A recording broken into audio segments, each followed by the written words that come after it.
नमस्कार. Icon Maharashtra news चॅनलमध्ये आपले स्वागत आहे. भीमशक्ती सामाजिक संघटनेचे जिल्हाध्यक्ष प्रेमभाऊ चव्हाण यांची आमच्या प्रतिनिधींनी घेतलेली विशेष मुलाखत.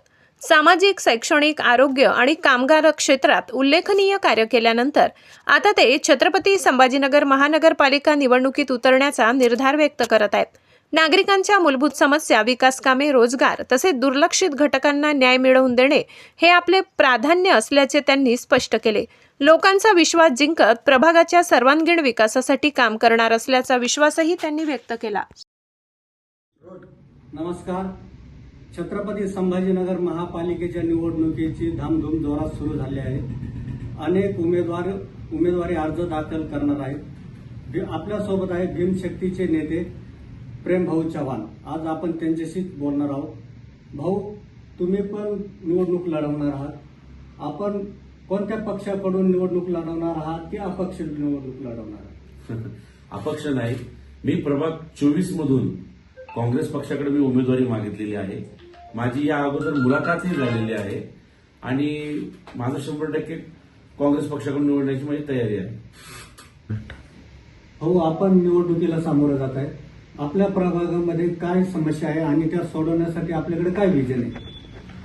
माझ्या प्रभागामध्ये तशा समस्या खूप आहेत, पण प्रामुख्याने नाले, गटार असे तुडुंब भरलेले आहेत. साफसफाई होत नाही त्यांची, त्याच्यामुळे आरोग्याचे प्रश्न उद्भवतात. त्यानंतर माझ्या प्रभागामध्ये अंबिकानगर, संतोषी माता नगर या ठिकाणी भरपूर असे काही कामगार वर्ग राहतात की ते आजही पत्र्याच्या खोलीमध्ये अशा झोपडीमध्ये राहतात. त्यांना घरकुल योजना राबवली पाहिजे, ती एक मोठी समस्या आहे.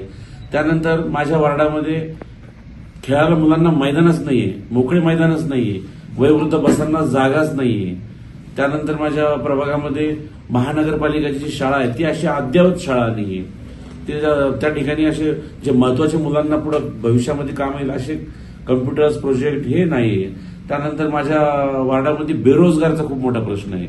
माझ्या प्रभागामध्ये कितीतरी मुलं, चांगले एज्युकेटेड मुलं आहे, जे शिकलेले आहे, पण त्यांना नोकरी नाहीये.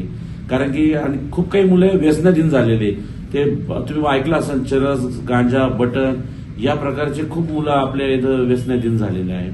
तर त्यांना सुधारण्याचं काम करून त्यांना उद्योग क्षेत्रामध्ये आणायचं व त्यांना नोकरी लावण्याचं काम मला माझे करणं पडेल. आणि आपली जी मुकुंदवाडीला स्मशानभूमी आहेत, जी ख्रिस्त धर्माची, तिथं वडरा समाज असा अदर समाज आपल्या त्या ठिकाणी त्याचा अंत्यसंस्कार होतं. त्या ठिकाणी सुद्धा एवढे मोठे गवत उगलेले, म्हणजे लोकांना जीवतपणापर्यंत तर यातना असतातच, पण मेल्यानंतरही किती यातना असतात त्याचं ते जिद्द जागतं उदाहरण आहे. तर त्या ठिकाणी आम्ही मागच्या आंदोलन करून त्या ठिकाणी आम्ही निधी आणून तिथलं काम करून घेतलं, पण तरी तिथं अजून भरपूर कामे करण्यासारखी आहे. ती एक आमच्या प्रभागाची समस्या आहे. मुकुंदवाडीमध्ये आमच्या महाराष्ट्राचे आराध्य दैवत, रयतेचा राजा छत्रपती शिवाजी महाराज यांच्या पुतळ्याच्या बाजूला असलेले जे देशी दारूचं दुकान आहे, ही खूप मोठी माझ्या वार्डामध्ये एक मोठी समस्या आहे.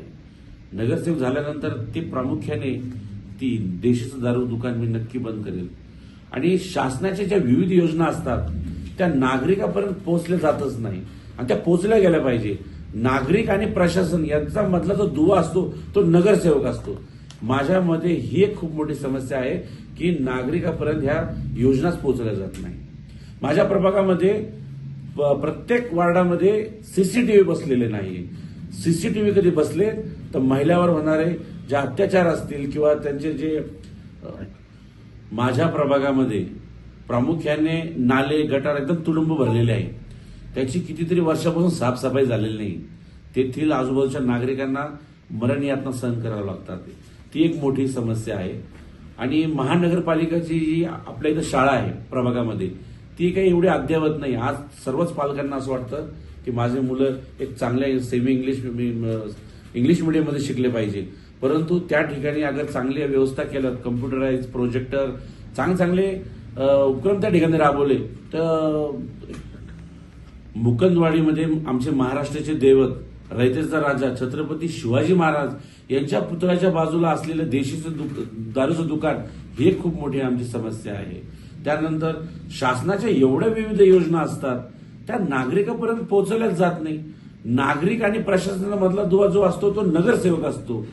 त्यांनी या योजना पोहोचल्या पाहिजेत. ती बी एक समस्या खूप मोठी आहे. आमच्या प्रभागामध्ये प्रत्येक एरियामध्ये सीसीटीव्ही पाहिजे, कारण सीसीटीव्ही नसल्या कारणाने महिलाच्या सुरक्षतेचा खूप मोठा परिणाम आहे आणि चोऱ्या खूप होत आहे. हे खूप मोठा प्रश्न आहे माझ्या प्रभागामध्ये.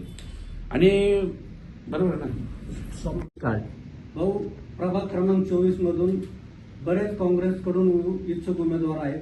आपल्याला काँग्रेसकडून उमेदवारी मिळाली का? नाही, आपल्या माहितीस्तव अजूनही काँग्रेसने यादी जाहीर केलेली नाही आहे. आणि माझ्या माहितीप्रमाणे आज रात्री किंवा सोमवारपर्यंत काँग्रेसची पूर्ण यादी जाहीर होईल आणि 100% खात्री आहे मला तिकीट नक्की मिळेल.